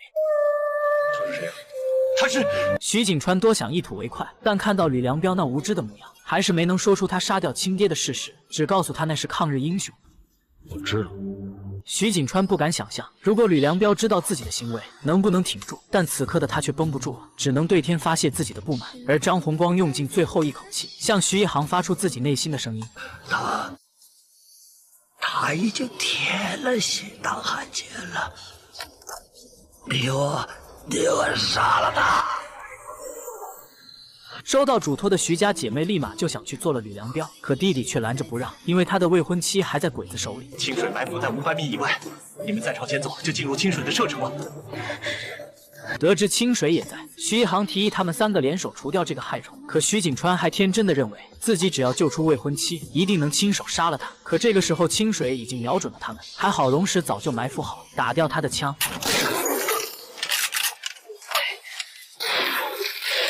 在荣石的强攻之下，清水不得不撤离。而徐家姐妹看着徐家仅剩的这个男人，是既心疼又心痛啊，最后只能目送他离开。可回来的清水对这次没能拿下徐家姐妹告了荣石一状，因为他很确定阻止他的就是荣石。如果你觉得是他，就一定是他。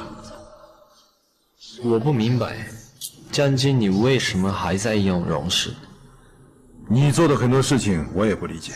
这两位做的事我更不理解。用之前江燕的话，清水不是来打仗的，是来玩的。而竹木也一样，老想用智慧打倒荣石，这俩都不是什么好鸟。这不，清水又想再玩一回，只要把吕良标的位置告诉徐家姐妹，她们一定会前来杀掉他，然后在那里设下埋伏。徐家姐妹有来无回，而且荣石不能坐视不管，一定会来救援，这样所有的抗日力量就会被一举消灭。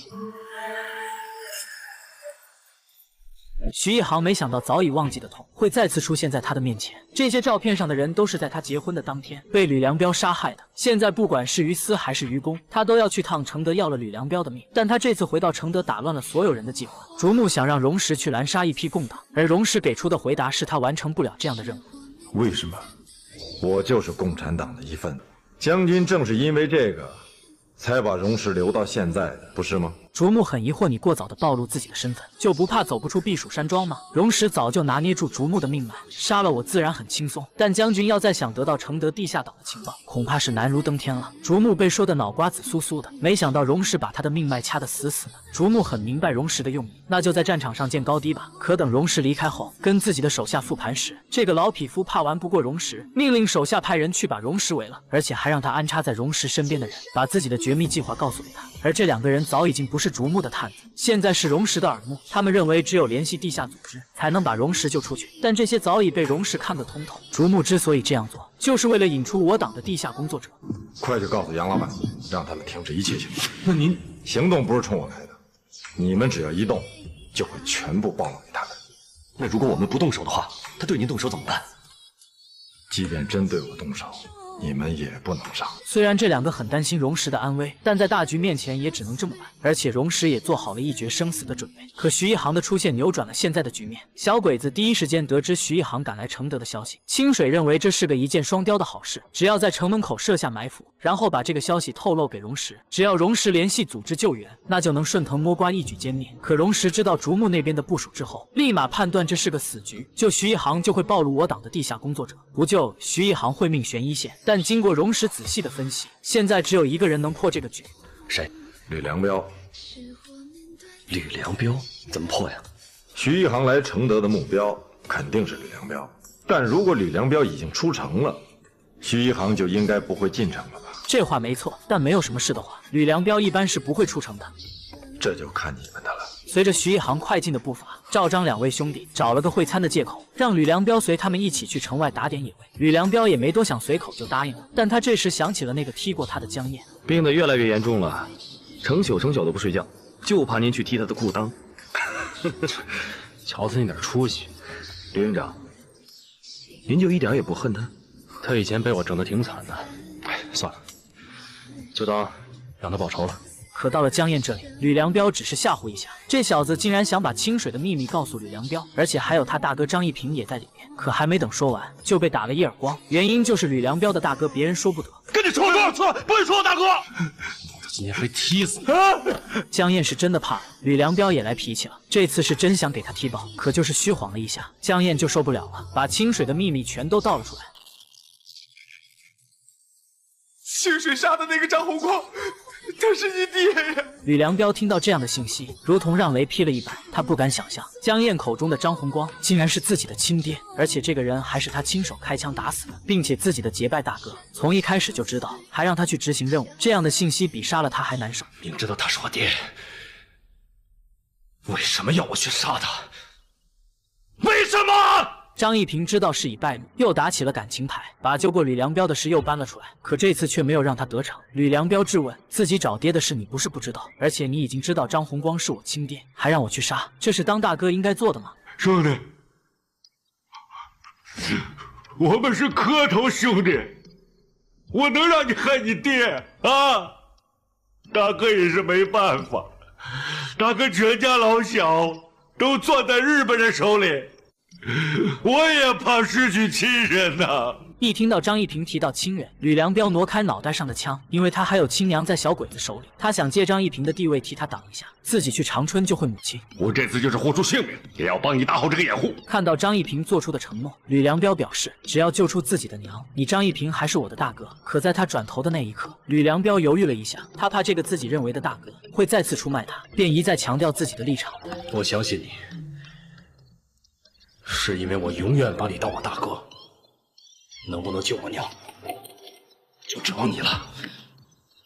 这样的大礼，吕良彪还没有给谁拜过，除了他娘，也就这个结拜大哥了，给张一平都整不会了，让他赶紧去救老娘，这里有他顶着，什么都不用怕。可吕良彪刚一出城，竹木就接到张一平的电话，把吕良彪救母亲的事全盘托出。而此时的徐一航为了除掉吕良彪，日夜兼程赶到承德，却被自己的小迷弟给拦了下来。就是这个小孩曾经帮助过徐一航很多次，简单的闲聊几句后，徐一航让他去城内给荣石报个信，让人来接他。小男孩那是义不容辞，但他还透露了个消息，在他出城的时候，看到吕良彪也出来了。他坐着一辆小车出城了，往哪儿跑了？好像是东边。走了多久？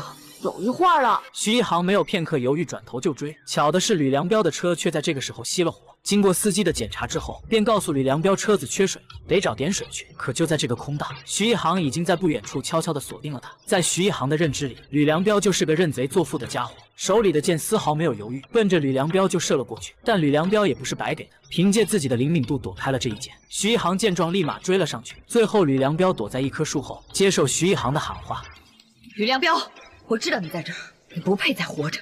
我可以不为徐家人杀你，但我一定要替张团长铲除你这个大逆不道的畜生。”这话没有错，但吕良彪何尝不痛呢？他也想为自己的行为负责，可在这之前必须救出自己的母亲。回来之后任由徐一航处置。听到吕良彪的话，徐一航并不想给他活着的机会，可他还是晚了一步，人早已不见了踪影。本以为可以顺利救出老娘的吕良彪，被关卡的哨兵告知，上头让我带个话，您的母亲大人已经到承德了。吕良彪知道这要是真的话，那母亲一定会很危险，他是片刻不敢耽搁。可就在他走后，哨卡的小兵说出了一个惊天的秘密：我听说去承德的可不是他娘，是他娘的头啊！身子还在长春呢。这话被徐一航听得真真的，即便他很想杀了吕良彪，但这样的消息还是挺震撼的。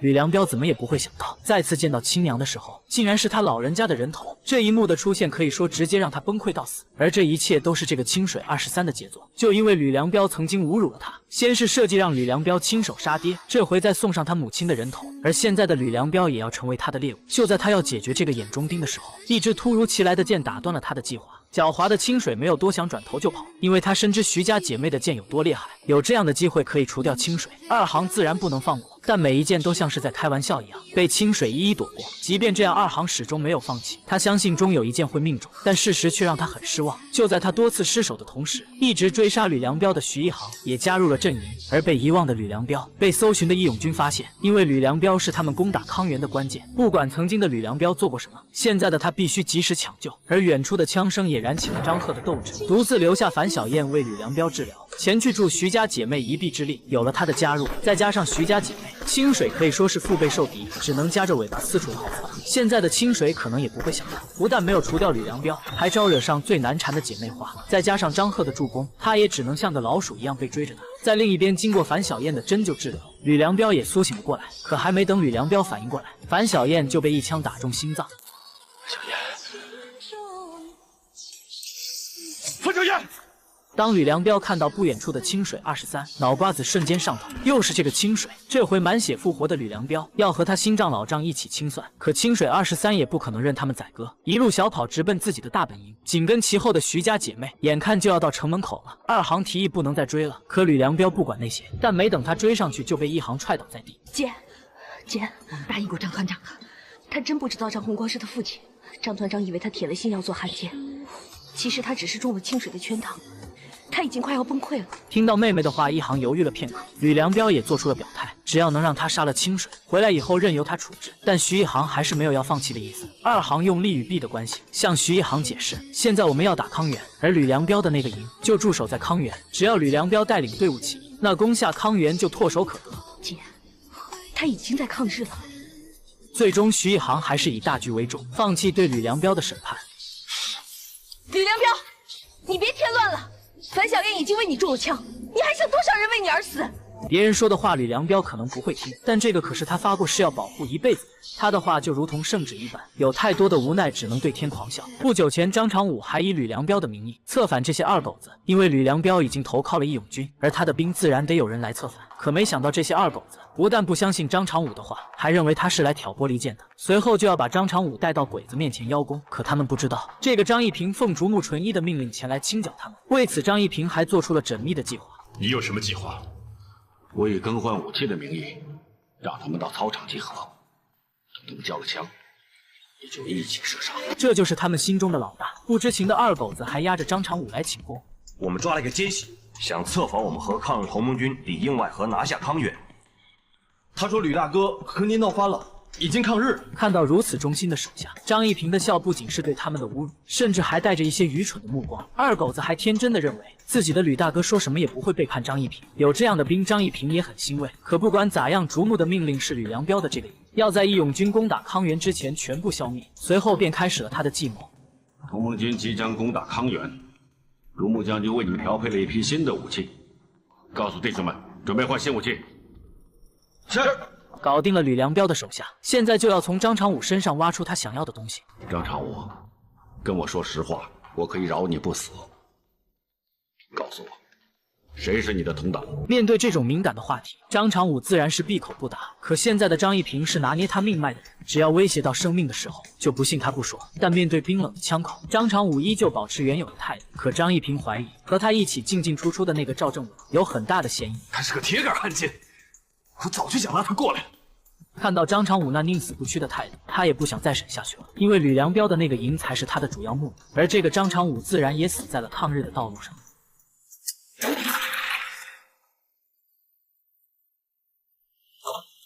但他没有死不瞑目，因为吕良标的那个营被及时攻打康源的义勇军救下。张一平在逃跑的过程中也被一箭射倒，赶过来的吕良标本想一枪灭了他，可张一平对吕良标很了解，只要提到自己救过他的命，吕良标就会放过自己一马。兄弟，饶大哥这一回，我保证以后不再做汉奸了。就是这样的话，让吕良标又有了恻隐之心，但他没忘记自己的立场。你决定吧。听到徐一航对他的认可，吕良标再次放过了张一平。他真的以为张一平可以改过自新。没人知道你还活着，为啥不接受你的家人？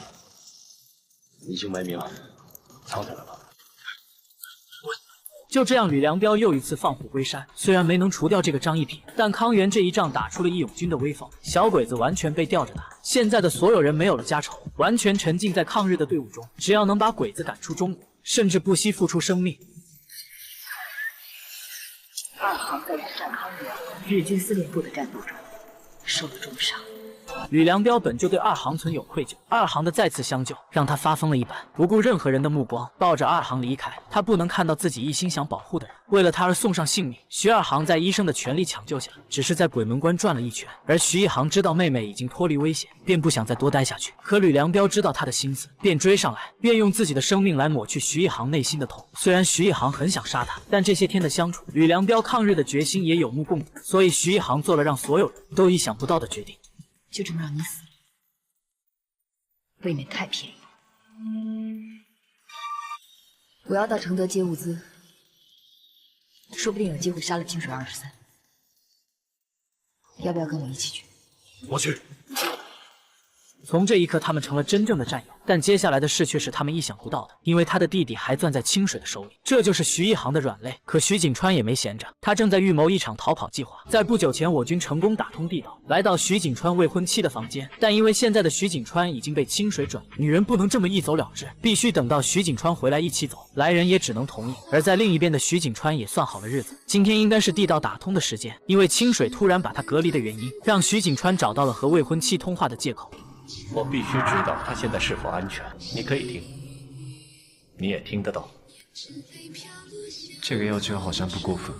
徐锦川等的就是这句话。果然，在和未婚妻通话的过程中，用一些暗语了解了事情的进展。你的感冒好点没有？好点了。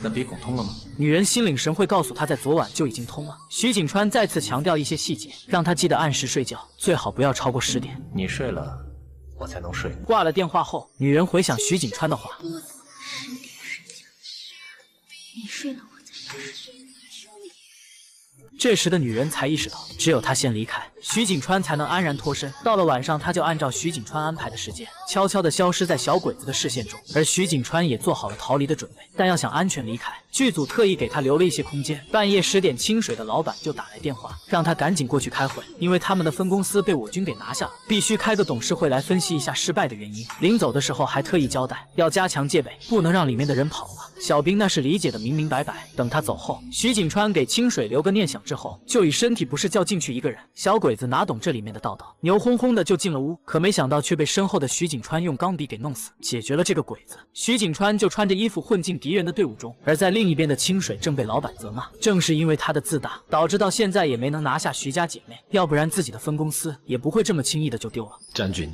，3天之内我帮你杀了徐一航。怎么杀？放风出去，说3天后在城门口处决徐锦川。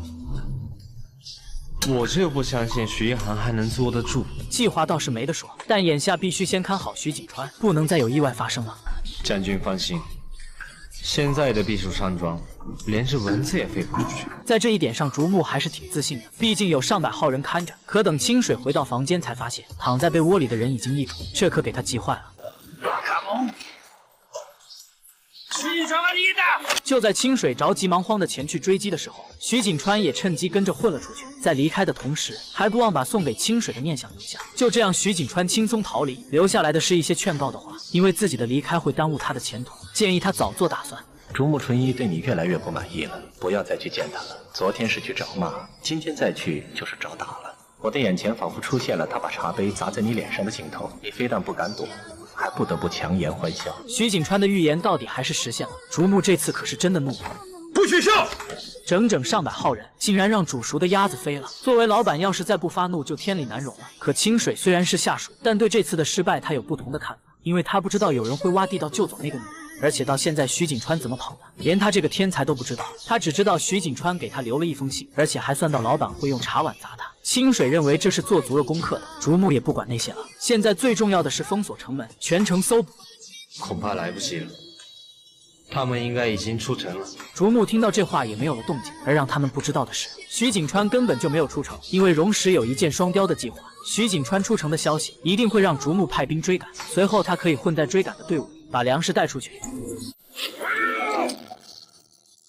我军成功打下康原之后，由于粮食的需求量大，现在已经到了食不果腹的阶段，很多人都有了情绪。徐一航为了安稳人心，告诉众人荣石的粮队2天之内就到，并且把康原的指挥权交到风三的手上，他则去接应荣石。可没想到荣石在护送粮食的途中，非常警惕的他感觉到了异常。当看到小鬼子的时候，已经晚了，鬼子的枪已经朝他打来。荣石的得力干将耿宇挡住了这颗要命的子弹，紧接着兄弟们一个接着一个倒下，荣石只能丢下粮食，带着兄弟们撤离。可由于荣石身上的负担，让他们的进程慢了下来。耿宇为了荣石的安全，直接了结了自己的生命。荣石知道耿宇都是为了自己的安全，才做出了这样的选择。但多年的兄弟情让荣石难以接受这样的事实，可现在已经迫在眉睫。小鬼子的队伍说话间就到，兄弟们要强行把荣石带走。快走啊！快走啊！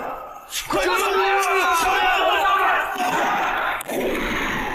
这次的运粮最后以失败而告终。由于小鬼子把所有通往康原的路都给封了，现在的荣石即便有粮食也很难再运过去。而在康原的兄弟们已经断粮多日，在这期间有5名战士被活活饿死，2行也是危在旦夕，再没有营养跟上，可能活不到明天。随后本就是土匪的封家父子就带领兄弟们抄起了老本行，把所有村民集到一处，用枪逼着他们把粮食交出来。但村民不知道这些人的来历，每个人都保持警惕的状态。风三耐不住性子，命令手下进行搜查。就在这功夫，容易出现，阻止了这荒唐的行为。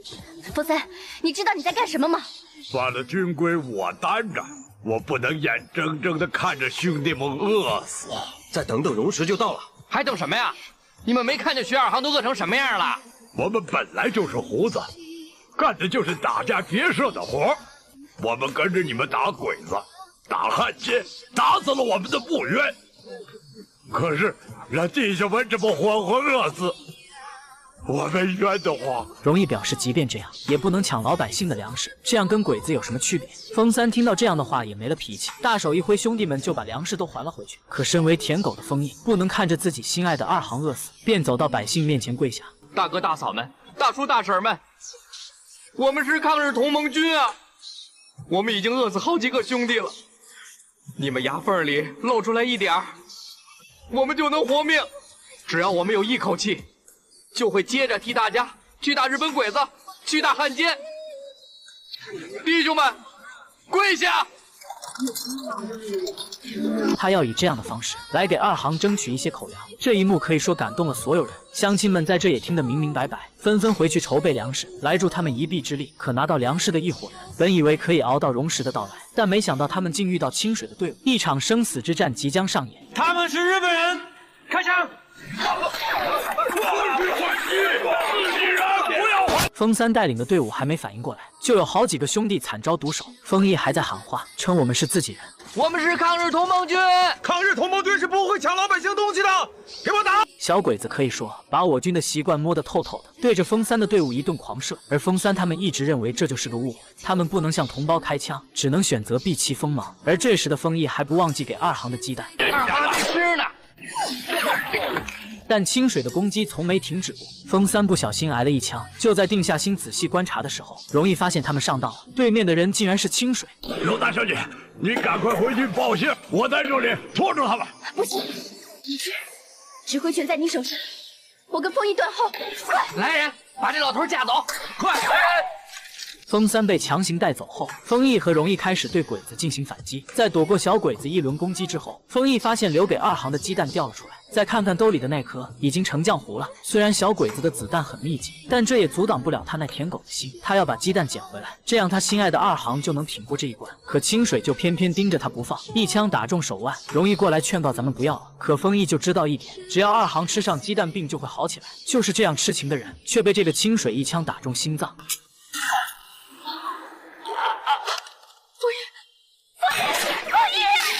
而丰毅在临死前还不忘记手里的鸡蛋。大小姐，给二行，他吃了，明天一定能站起来。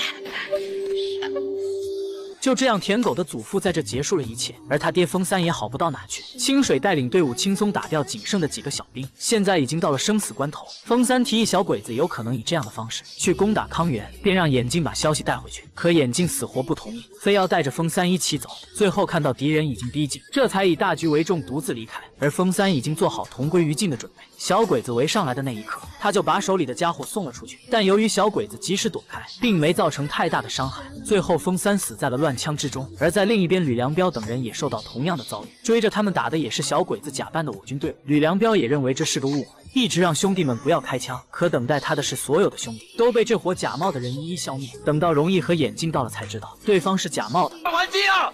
伪军，快！吕良彪，什么？他们是不是伪军，快打呀！随着最后一位兄弟的离开，吕良彪彻底怒了。线头身在手吧。现在的吕良彪哪能管得了那些？他只知道这些兄弟跟着他，好不容易走上了正道，就是因为他的疏忽，导致所有兄弟牺牲，他一定要讨个公道。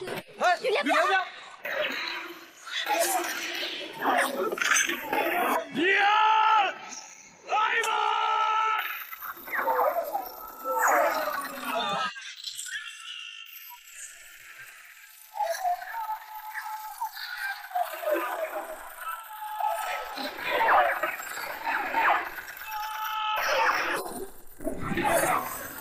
这是吕良彪最爷们的一回，面对多次出卖他的大哥，没有了往日的情面。看到那张狰狞的面孔，吕良彪彻底怒了。只见他纵身一跃，就飞到敌人的身后，手里的加特林毫不留情，对着小鬼子就是一顿突突。一旁的张一平已经傻了，等处理掉这些小卡拉米，就要处理这个带头的张一平。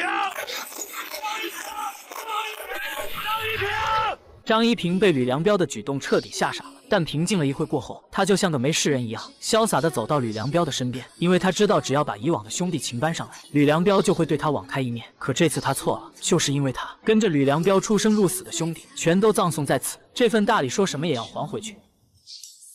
我会替你照顾好家里人的。最终，张一平的汉奸路也在此结束。而在这次康源会战中，我军也损失惨重。丰毅为了一颗鸡蛋被清水一枪命中，风三为了给回去报信的人留出足够的空间，被小鬼子乱枪打死。但丰毅的付出还是得到了回报。二行知道这颗鸡蛋的来历后，也为之动容了。因为我不知道下一辈子还是否能遇见你？所以我今生才会那么努力，把最好的都给你。虽然他们没能守住康源，可接下来的事会比守一座城池更有意义，因为小鬼子已经是强弩之末，现在要对我军进行细菌战。荣石在截获这重要的情报后，便和徐一航一起讨论怎么去破坏小鬼子的计划。可现在小鬼子的行动时间，他们没有办法掌握。荣石提议他有必要去会竹木纯一，因为竹木从一开始就想让荣石参与他的这次行动。虽然现在他们已经向对方挑明了自己的立场，但这不表示竹木真的愿意实施这种惨无人道的细菌战，所以荣石要在竹木这里拿到想要的。荣会长，真是胆气过人啊！不过你以为您这次还能全身而退吗？在上一秒钟我还不确定，但从我站在将军面前开始，我就知道将军会让我走的。竹木也不想和荣石计较太多，因为他知道荣石的来意，但身为军人的他不得不服从命令，不可能告诉荣石自己的行动计划。但荣石知道竹木的想法，便表示只要将军给机会，我就能去破坏他。我不会给您提供任何线索，绝密行动今晚就要开始。虽然竹木没有透露太多的信息，但行动的时间足以证明了一切。随后荣石就开始部署计划。日本人这次秘密运送的是一批细菌病毒，他们一旦运进张家口，10万抗日同盟军，甚至全国都会非常危险。吕良彪深知这其中的要害，在小鬼子要经过的路上横上一棵大树，身上背着父亲用过的大刀，这就意味着吕良彪又要上演一场惊天大战。随着鬼子的汽车逐渐逼近，吕良彪做好生死决战的准备，大战一触即发。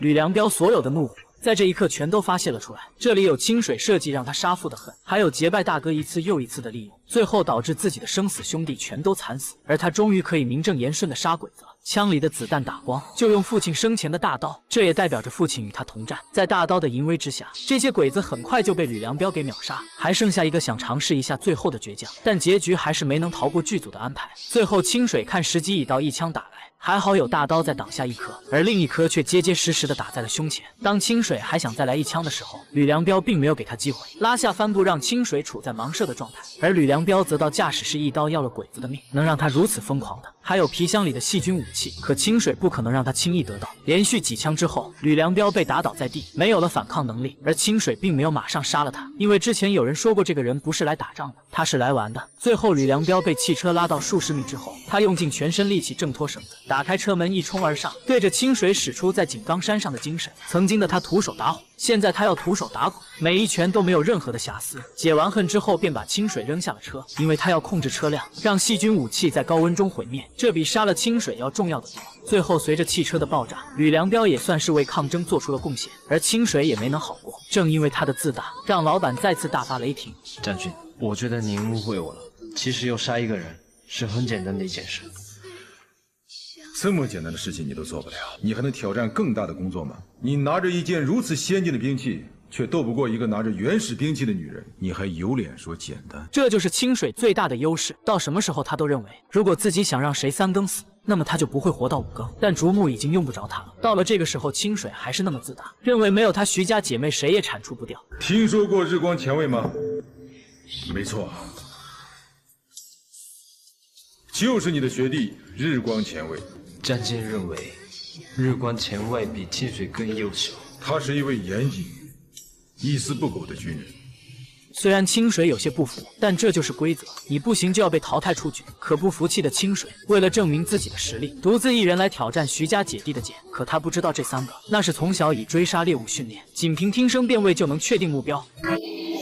听好了，豺狼是丛林里最狡猾的动物，它很会利用地形保护自己，所以你们必须要形成一个3角，保证不管从哪一角都能射到它。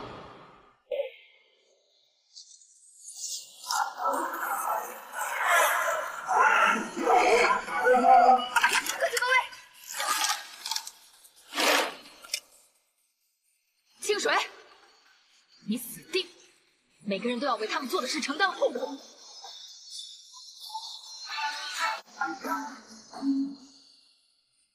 锦川就位。二行就位。走。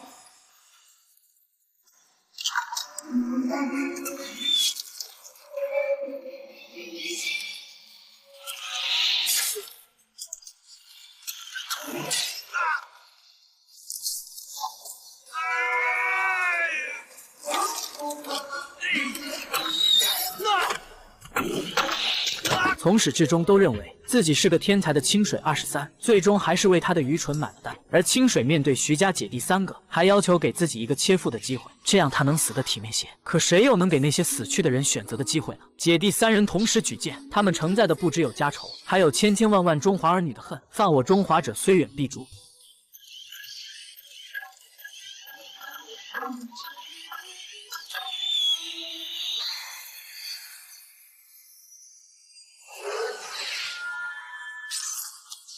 最后，清水为他的行为承受应有的审判，而接下来就是这个竹木纯一了。手下来报荣时所在的咖啡馆，电话不停地在响，可接起来却没有人说话，这让竹木有了一些好奇，便独自一人来探个究竟。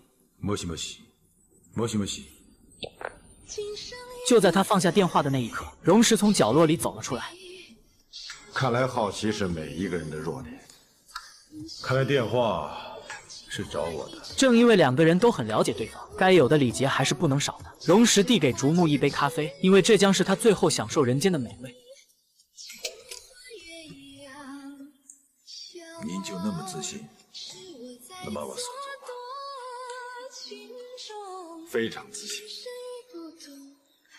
而且我还清楚，将军的枪法丝毫不在清水23之下。我想给将军看一样东西。竹木很不解荣石在这一刻竟然不出手，还有东西让他看。为了以防万一，他始终都没有离开枪的范围。但荣石告知他这是清水23的瞄准器时，竹木显然有些坐不住了。虽然竹木很不看好清水，可不管怎么说，这是清水死前的最爱。身为将军，他有义务拿回来。就在他手离开枪的那一刻，他的命也将葬送在此。将军，该说的话都已经说过了，不管是你死还是我亡，这个世界上终归还是有一条真理，那就是不管是哪一个人，还是哪个国家，都将会为他们做的事情承担责任。荣石说完便转身离开，因为他要将竹木交给徐家姐弟。正是因为竹木的策划，徐家才惨遭灭门。而竹木面对这样的结局，也没有做出任何反抗，因为他清楚的知道徐家姐弟的剑有多厉害，做太多的挣扎也是徒劳。处理掉竹木纯一之后，荣石为徐一航和赵华精心布置了一个婚礼，他想让徐一航得到最美的爱，可赵华并不同意荣石的做法。你比我更加细腻，更懂得怎么去爱。今天和他举行婚礼的应该是你。荣石何尝不想独自拥有徐一航，但在一航的内心一直有赵华的存在，他只能忍着心里的痛成全2人。最后荣石也只能用武力让赵华同意。解决了赵华之后，徐一航和赵华的婚礼在这一刻才有了真正的意义，而荣石则偷偷地躲起来，暗自悲伤。